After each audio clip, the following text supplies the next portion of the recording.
Hello, I'm the nostalgia critic. I'm joking. Worst intro. Hello and welcome to the Minority Arts Appreciation Society podcast, where we're ticking all the boxes. Today we're reviewing Open Mike Eagle's Anime, Trauma, and Divorce, released in October, making this the 2020 boxes of October. And if you're new here, be sure to subscribe to us on whatever streaming platform you listen to podcasts on, and also follow us on Instagram to see our beautiful artwork made by our artist. There is no nepotism in the podcast. Scarlett David Gray. And also follow us on Twitter to get updates for new episodes. Sweet. Today we are recording this on 16th of November 2020. So for our ripped off the headline sections, most stuff is politics, and we talked a lot about politics in our I'm Thinking of Anything episode, which was recorded like right after the election happened. So we'll give that a rest for a minute. We're not Jim Sterling. We don't have the power. We don't have the power. Thank God for them. Thank God for them. Thank God for them. But 3 hours ago, some coronavirus live news from The Guardian. US vaccine, 94.5% effective in trials. And also, with a semicolon, but it seems unrelated, Sweden limits public gatherings to 8 people. So, some slight hope for the US vaccine, but also for our Swedish listeners. Only 8 people around, which is pretty good compared to what it's like in England, where you're not allowed to leave the house currently. You guys doing good over there. BBC News has told me that a hiker named Michael Napinski, his heart stopped for 45 minutes. He quote unquote died, but he got well afterwards. He's okay. So a quick shout out to Michael Napinski. That shouldn't be allowed. Like, keep on rocking the free world. And then lastly, Lastly, more BBC news. An uncredited, don't trust this news source. This is just for kicks. EU budget was blocked by Hungary and Poland over a rule of law issue. The two countries object to a clause that links funding with adherence to the rule of law. So, for you Brexiteers, I hope that doesn't row you up too much. And moving on to our actual episode. Open Mike Eagle. Anime, Trauma, and Divorce. I think to give some context for this album before we jump in, first of all, about the podcast itself and our relationship with Mike Eagle is, I think, one of our lost episodes, which I think is forever lost. We did talk about his EP. I remember that being like our first episode. Yeah, that was like ancient. I was the first. I was a child when we made that. I was a child in the ivy. Hang on. That's a fleet. Oh my god, is it lost forever? It is lost forever. Signed, sealed, and lost in the post. That's so sad. Oh. Yep. Yeah, we kept Velvet Buzzsaw though.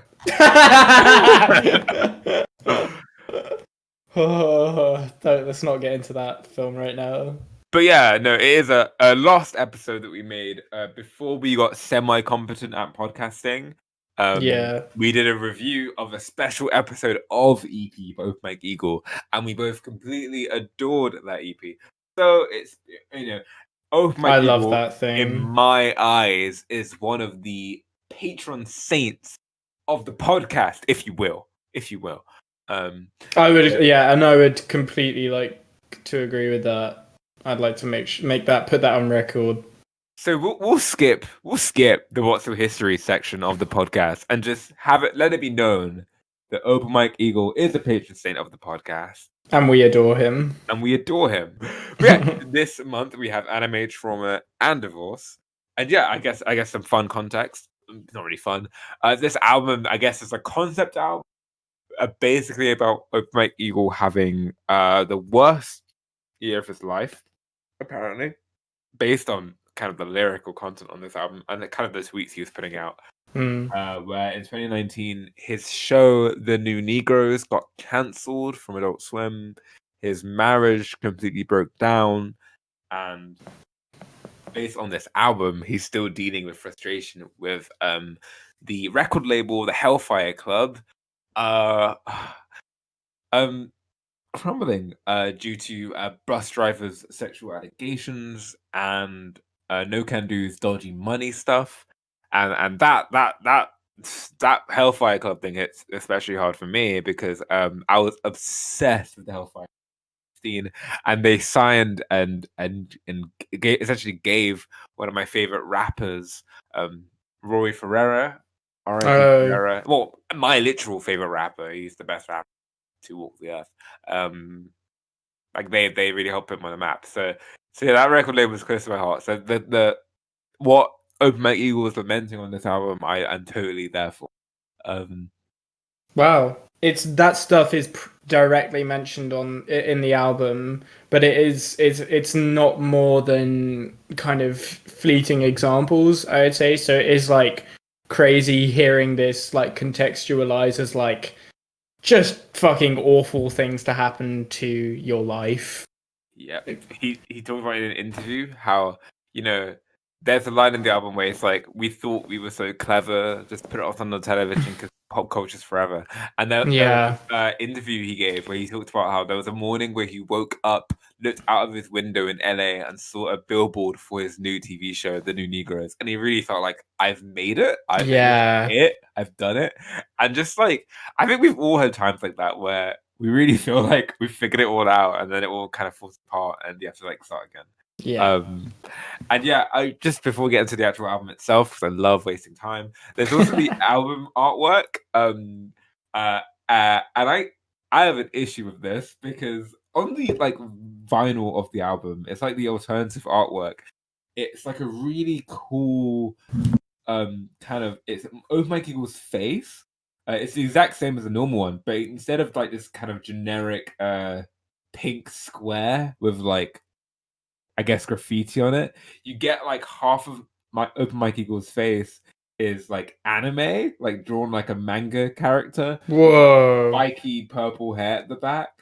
And it's really cool. And it really hits at the major theme of this album, which is escapism, you know? And Open Mike Eagle is no stranger to creating characters and embodying them alter egos. You know, for example, his last album, Brick Bodied Kids Still Daydream, he literally played a superhero whose only role was to protect like the projects building from being gentrified. And the music video of that is like him walking into like kind of white collar building and like beating up the guy who's making the new land plans to knock down this building. So Mikey was always delved in kind of power fantasies involving alter ego. So I just thought that was a really cool cover of destroying him as an anime. I don't know why the actual digital release is like this fucking pink square. I like the original album cover, but yeah, I just looked at the vinyl and holy shit, that is gorgeous. But yeah, I mean, look, it's October. We're tired. Maddie, what did you think about Open Mike Eagle's anime, Trauma, and Divorce? Okay, sweet. So for me, I think it's all really there in that first track. It's this lo-fi, intimate rap ballad of the cycle of pain that family can bring. But at the same time, in a very typical Open Mike Eagle way, he's neurotically aware of the monotony of all of it. There's like a moment where he just seems kind of done with his own song and exclaims, I think we've got this figured out. It's a cycle. And it's this wonderful self-deprecating gag at the first 2 minutes of his own album. I think another aspect of that is like, it kind of highlights the real like absurdity of trying to incorporate psychoanalysis in a very living way, like fixing your life. Like, you know, we figured out it's a cycle, so you know, now that we know, it'll never happen ever again, right? And then it just keeps going on, right? Like, even if we figure out why we're so broken, we can't help but continue to be broken. Exactly. You perfectly led me into my next point because it goes further than that realization. What follows is his bitterness at the mundanity of it all, and just having to live with the realization that his pain is so unspecial. And so, what this album then becomes is him essentially, for me, rationalizing that pain and going on a journey of almost forgiveness of his life being this way, to a point where Mike comes to understand two things that were the major things that I took from this album, and those are that essentially the universal perils of family means that no one is better than anyone else and is worse off than anyone else. And so there's nothing stopping us from making something beautiful out of a painful situation, which I think he does on this album. And secondly, that internal self-determination is the only solution to pain. So yeah, I think this album's pretty beautiful in that regard. Yeah, I mean, and one thing I love about this album is how compact and focused it is in terms Yeah. of theme. Since I mean, Brick Body, Kids Still Daydream was also extremely focused in terms of theme and like incisive in getting its point across. That album was being about gentrification. Brick Body, Kids Still Daydream was very much focused thematically on kind of a wider political issue that was personal in terms of it was affecting Open Mike Eagle's auntie. You know, the final track of the album is My Auntie's Building, and it sounds like crumbling bricks. This goes like way personal into like Mike himself. It's not like looking at societal ill. It's like the themes are all aimed at him. I love how the mission statement, anime, trauma, and divorce. Like when this album was announced, I wasn't sure if that was like a joke. Like I didn't know how seriously that was going to be. And then putting this on and hearing that that's literally the entire album was so cool. I love how within the first 4 tracks, each theme is introduced. Like Death Parade introduces the theme of trauma, as Matthew's already explained when she talked about this kind of pointless cycles that keeps going on and on. Head ass idiot Shinji introduces like the anime part of the theme and kind of like ushers in kind of this dichotomy that will run throughout the whole album of the self-deprecation of feeling like Shinji from Neon Genesis Evangelion, and and the self-aggrandizing. What a fucking word! No, it's impossible, dude. That word. Self-aggrandization of feeling like a Joestar from the anime JoJo's Bizarre Adventure. Okay, we are going to talk about that song in depth. So yeah, like the anime theme is very serious and real. This album, and it's like a central part to understanding what Mike is trying to say. Yeah. And then finally, you get Bucciarati, track 4, which really introduces like the divorce part of the album. And one of the coolest things about the song is like it's so painful. Like the music video is literally Mike like arguing with his divorce lawyers. It's like Marriage Story, but good and interesting. So I really like how this album interweaves those 3 themes with real deft and deftly. It's deft. Oh, can you say deft on its own? With a real deft precision and confidence, but never sacrificing vulnerability. And charm as well is one thing I would say is like as per usual that incision of Open Mike Eagle is applied to these razor sharply funny lines, and like as well, just it does feel like he knows when to take a load off, like in Head Ass, which is about being like just kind of in your own head to the point that it makes you a bit stupid. Feeling like a failure. Yeah, exactly. When he's like a perfect time to rhyme with Peter Dinklage. Wait, can I read the whole lyric? Please? It's so great. Yeah, go for it. Mike Eagle possibly the funniest line in the whole album. And Yeah. what Mike says perfectly alleviates, because this is a pretty serious album, I think. Like, so lines like this really add some levity. It's getting chilly and there's shrinkage. A perfect time to rhyme with Peter Dinklage, but I won't, because I think it might offend him. And Yeah. there's no way he's ever gonna listen to this ever. Why am I like this? Yeah, it's so yeah. cute. This is why he is a patron saint of the podcast, is because he's adorable. But one thing I really want to praise about this album is how entertaining it makes learning about kind of the very small details and also a very normal thing in someone's existence. Divorce is painfully common, but this album makes it like realizes the pain of it so well, while also making the kind of moments of Open Mike Eagle being a bit of a slob, or like kind of like letting himself feel pain and just like binge watch anime. It turns it into this really like beautiful act of like, well, I mean, self-care is a theme of this album, but yeah, act of self-care and independence in a way, and getting back in touch with who you are again after a really traumatic event. And so that's what I think is one thing that is so great about this album in making it feel cohesive, is that you have this like feeling of coming back into touch with someone through just something very normal. It's very endearing. Yeah, I love that Peter B. Parker from Spider-Verse is becoming like the icon of mediocrity. Yes. Yeah, Sweatpants Spider-Man being the embodiment of that like schlubbiness. And in a way, I do think like viewing this as a concept album, like what you said about the juxtaposition between self-care and also the image of like someone very depressed just binge watching anime, dealing with a divorce, having to look for like a new apartment to live in.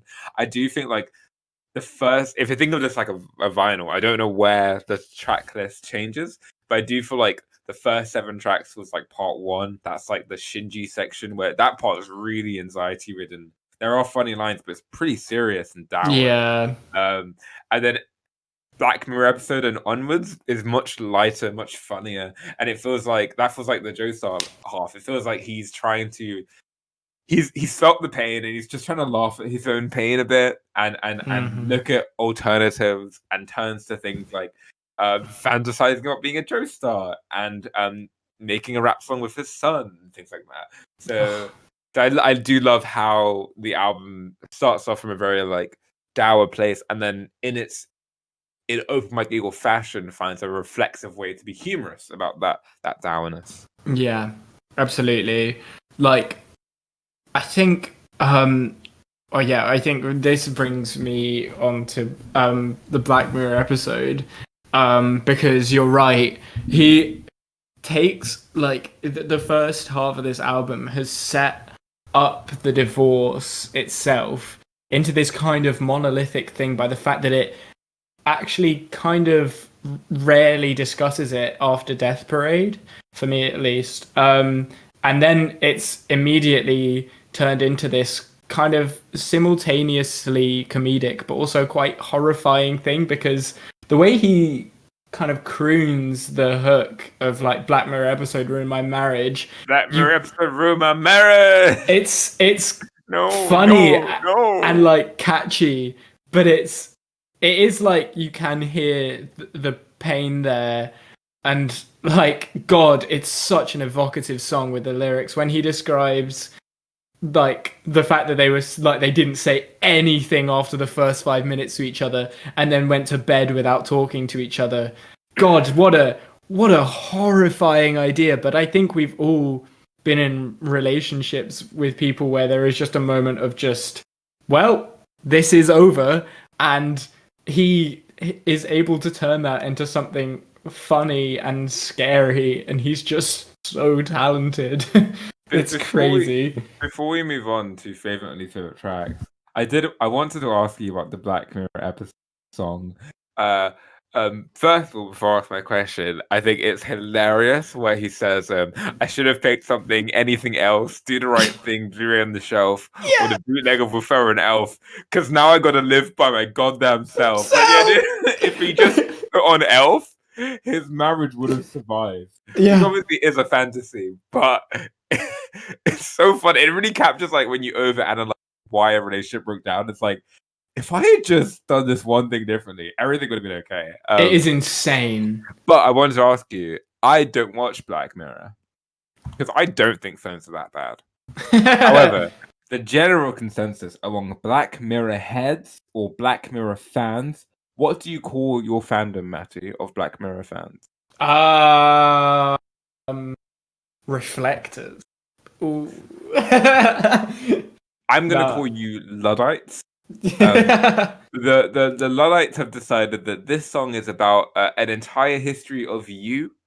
I believe the premise of that episode is a couple can see each other's thoughts and I think they see someone having an infidelity and then argue.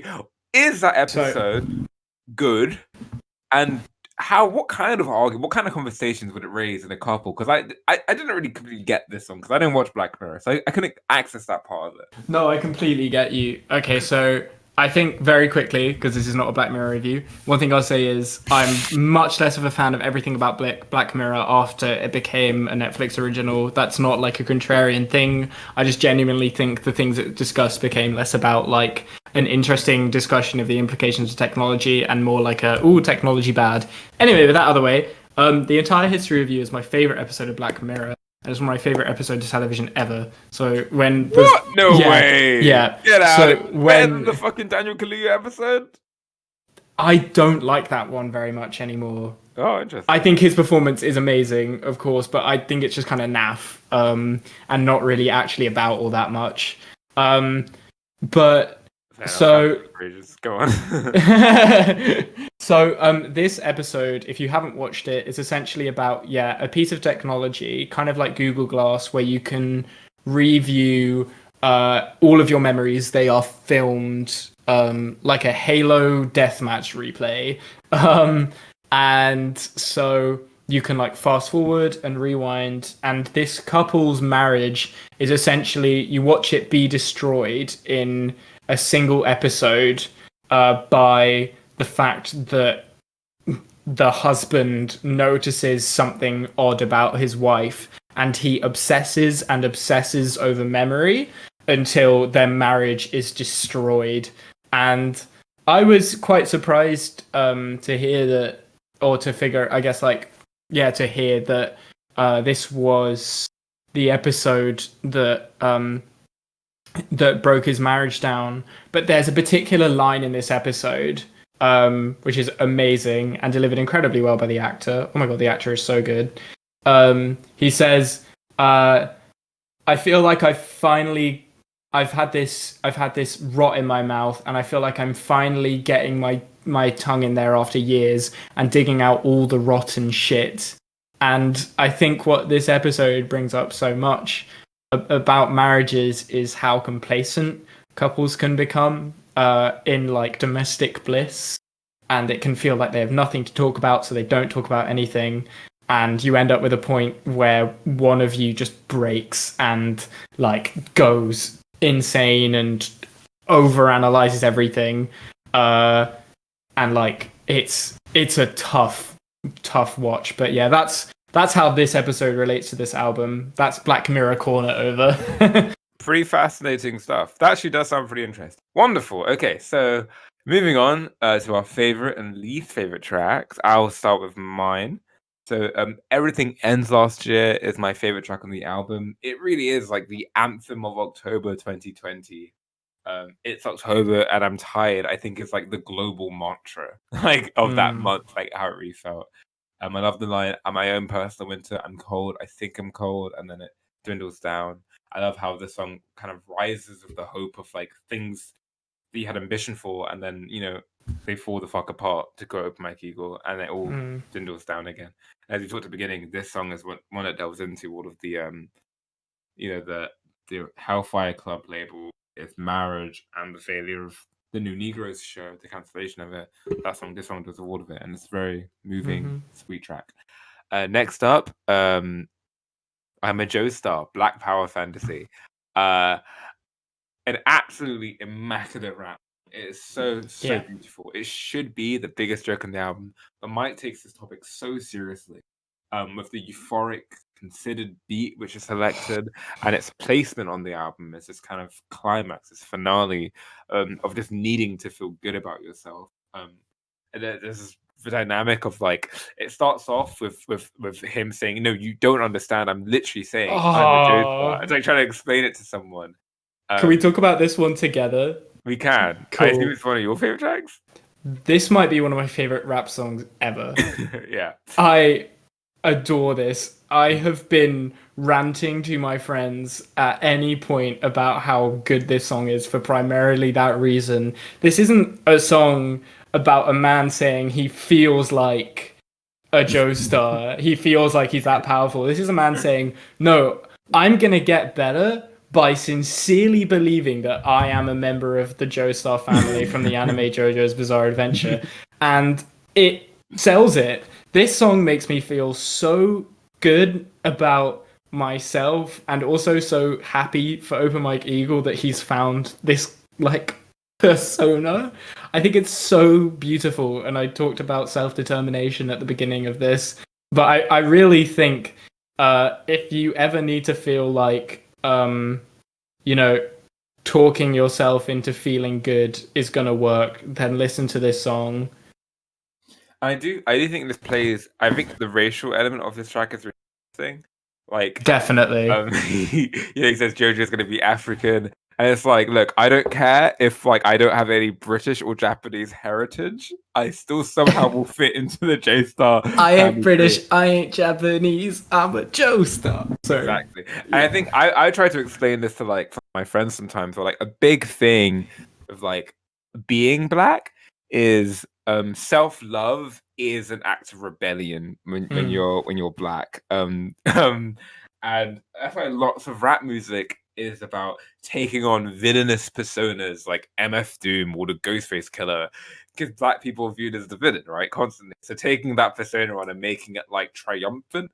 And so much rap music, All Right by Kendrick Lamar, Curry Chicken by Joey Badass is all about like uplifting and like trying to build yourself up. Because you're constantly being told that you're worth nothing. And I think this song, what I love so much about it is it continues that like black narrative, but takes it to like a nerdcore place. Like, how does a black anime fan do that same thing? And it's not like as cool as like MF Doom. It's literally just saying you are a Joestar. And that is, and the absurdity of that statement is where its power comes from. Yeah, it is completely wonderful. That was beautiful. That was beautiful. My finally favorite track is Bucciarati. I won't say much about it because we talked about it in the episode. It's a beautiful track, and I don't look forward to maybe getting divorced one day because that shit sounds painful. One thing that's cool about this song is it's actually a reference to the character Bucciarati from JoJo Part 5. I'm currently on Part 4, titled direct translation, Diamond Does Not Crash. Little inside joke for you anime fucking nerds at home. And that character has the power of like turning anything into like zip anything up. So like if there's a wall he needs to get through, he can like turn it into a zip and climb through. I don't know. JoJo is fucking weird, dude. That's a cool power. It is a pretty cool. But I really can't. Part 5 is the part I really want to get to. That's my favorite art style of the whole show. Is Part 5. Anyway, so yeah, this kind of goes back into the wish fulfillment fantasy of the chorus repeats, I've broken this up again, I've broken this up again, like this marriage is unfixable, and wishing you could like fix it, like the way Bucciarati, I assume, fixes shit with his cool power. So that's a cool track. My least favorite track is Airplane Boneyard. I don't think this is a bad track or anything. I just think other songs kind of cover the themes the song deals with in a stronger way. And but still, I love this song. And I I Ain't Got No Armor stuck in my head for a really long time. And Mike talked about how that kind of he felt like while he was married, he had this sort of armor, like his life was good, and like everywhere he went, people could see that he had it good, you know. Mm. And after it ended, you know, it's about feeling completely like vulnerable and broken after divorce, and feeling like everyone you hang out with can see how hurt you are. Like, you know, you're just trying to have a good time with your friends, and they're like, "Are you okay?" You know, going through a divorce. Yeah. It's like, oh man, that sucks. I ain't got no armor. But yeah, overall, a strong recommend. Woohoo! Love this album. Love it a lot. Mm-hmm. And one last thing I'll say about this album, I feel like 15, 20 feet Ocean Nah with his son, whose rapper name is Ace, Little Ace. Little Yeah. Ace. I feel like this is like the real ending of the album after Airplane Boneyard, and you have to like unlock this ending by like collecting all the collectibles, completing the side quests. You have to beat the campaigners, both Shinji and the Joestar, both in the normal and hard difficulty, to get this ending of Mike finding comfort in the love of his son, and this like being the thing that like helps him keep going. Which he references elsewhere in the album. But yeah, I love this album. How about you, Matty? Favorite tracks? Okay, sweet. So I already discussed I'm a Joestar. I will go into Everything Ends Last Year. If there was ever anything that could perfectly express the pain of the past year, it's the instrumental of this. And also, I really want to highlight his performance here because it is a performance. You mentioned like when he says like it fucking ended just like that, but God, that's one of my favorite moments of the album because it's so human. You hear just this like complete break in all of the amazing incisive wordplay. It's just him just exclaiming just like, well, it just fell the fuck apart. And it's kind of this like really painful part of like, but also there is that of like the kind of comedy of it all, of just how life just sometimes seems to come together in a perfectly well put together comedic sketch of slapstick comedy and destroy everything. And it seems like that's what broke the comedian here, is comedy itself. I just love this song so much. And my last favorite track is the one that Josh just mentioned, 15, 20 Feet Ocean Nah. I mentioned that at the start that I think the journey that Mike goes on this album like brings him to the point of understanding of two things. And one of those is about family. It's about family. And that is the salvaging of the bond he has with his son is so tender and beautiful, and hearing him have just this joyous moment from something recorded that I don't think was actually probably intended to be on this album is so sweet. He's having such a good time and it's so naturalistic. You can hear like points where his son kind of gets the timing on the hook wrong, and you can hear like how excited Mike is in his voice. Like he's just having such a great time, and ending the album on this point is so powerful and so sweet because it is just saying everything will be okay. Yeah, and it's a silly freestyle, but there are lines that really tie the themes together. Like we just came off a track where he's lamenting not having any armor, and then here he screams out, "I'm being brave. I ain't have to be. I don't care if the whole ship laughs at me." Like just like accepting, fuck it. I don't have any armor. Look at me. Like cool. Yeah, absolutely. So I think I just think it's a lovely, lovely point to end this wonderful album on. And my least favorite is the same as Josh's. Actually, it's Airplane Boneyard. If any of these songs feel like filler, which I know that sounds really harsh, it's not bad, just like Josh said, but it's this one. It just doesn't feel like it covers anything new in the album, and it's just by far the least interesting instrumental. And if I was going to say anything bad about this album, it's that there are a couple of songs, a handful, that I'm not sure how much I would enjoy without Mike's classic wit and charm. But yeah, aside from that, I would give this album a strong recommend. It's one of the most essential releases of the year. If you want something cathartic and low key, but that's going to embolden you against how hard this has been, because I think that's what everyone needs right now. I think everyone needs that like slow introduction to the idea that everything might be okay. And God bless this album for being that. So yeah, I give this a strong recommend. Wonderful. So that wraps up our Open Mic Eagle discussion, and we're now going to move into a few boxes more where we discuss other shit that we listened to in October and just give quick one penny thoughts on them. So I'm going to go first with a few boxes more. I will give one sentence to each thing on my list. I want Matty to take the floor for this one, because this is the first time in a while that she's had some things to say, so I'm excited for that. So I was going to run through them in a very like Gatling style. If you ever played, if you're a gamer, you know what a Gatling gun is. We are the Gamer Girl podcast. Well, so first of all, the singles. Tobi Lou and Mia Gladstone put out a song "Notice Me." A person who I'm trying to keep people's identity secret, just in case.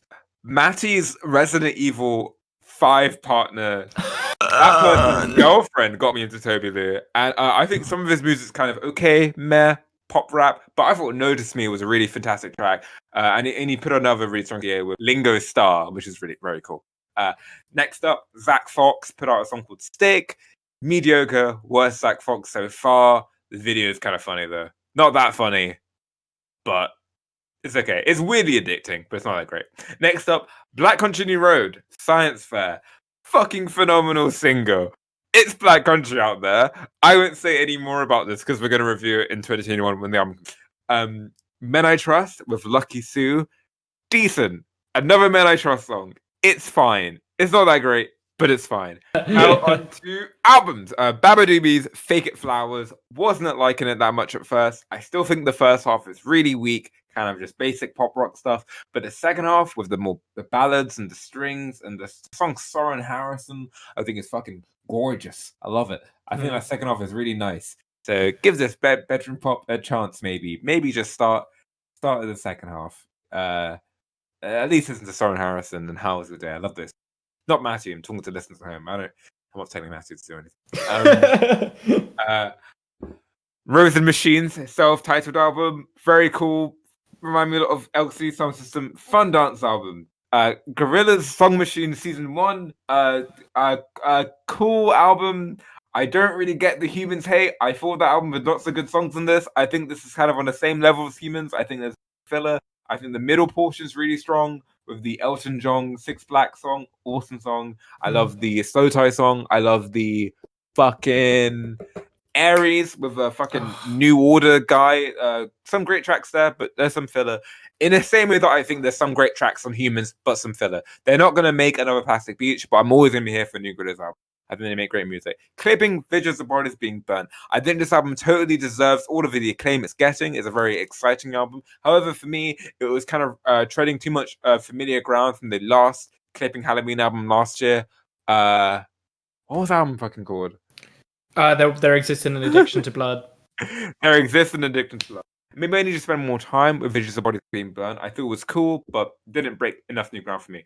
Next up, Ariana Grande's Positions. I posed to you a question. People say that this album just sounds like horny, We Shop channel music. And I ask, why is that a bad thing? Oh, God bless you. I really enjoyed it. I thought it was good. I liked it a lot more than her last album. It's nowhere near as good as Sweetener, but I had lots of fun time with that album. Okay. I really enjoyed it. Next up, Tricot. Finally, my last one. Tricot or Tricot. I do not know how to pronounce it. They are Japanese. A female-led math rock / pop punk / Damn, this sounds cool.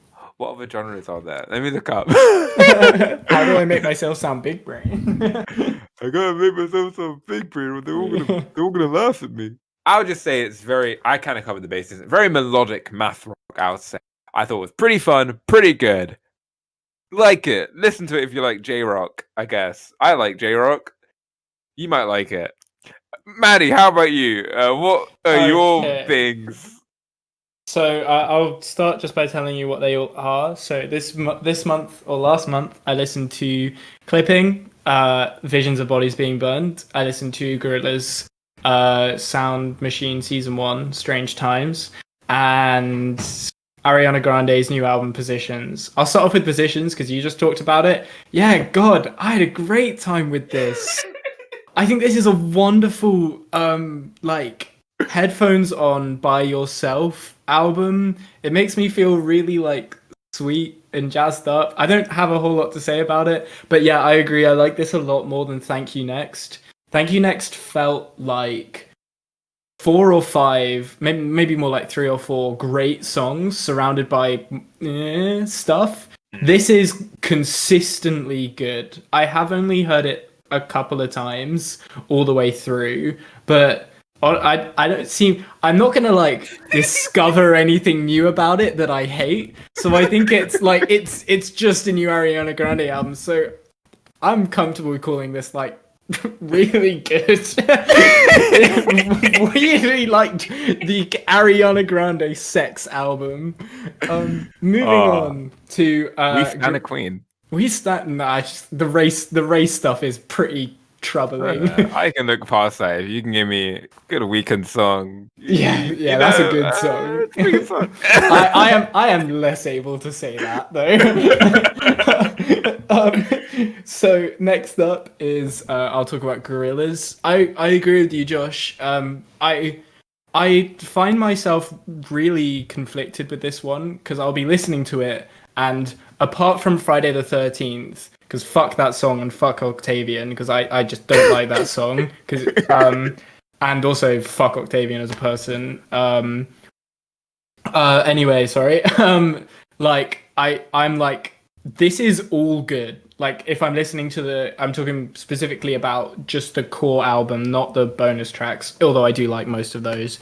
But I can't fall in love with it yet, and I think I might do, but I do think that my brain just hears the more compilation side of it, and I'm a person who likes very like complete works of things like that. Like that's why I like movies so much over TV shows, because I love being able to sit down with something and have like a resounding experience. Whereas when I listen to that, I always have a good time, a really good time, but I just don't, there is no thematic cohesion. But I then there's another part of me that kind of likes that Gorillaz were just like, fuck it, let's just make a bunch of great songs, and they kind of did. So yeah, that's Gorillaz, Sound Machine Season 1. And finally, Clipping. I was concerned after my first listen with this because I think this has kind of that syndrome of the first and last songs being fucking amazing and quite sonically distinct from the rest of it, I would say, because they're very lavish in their production aside from David Diggs's vocals.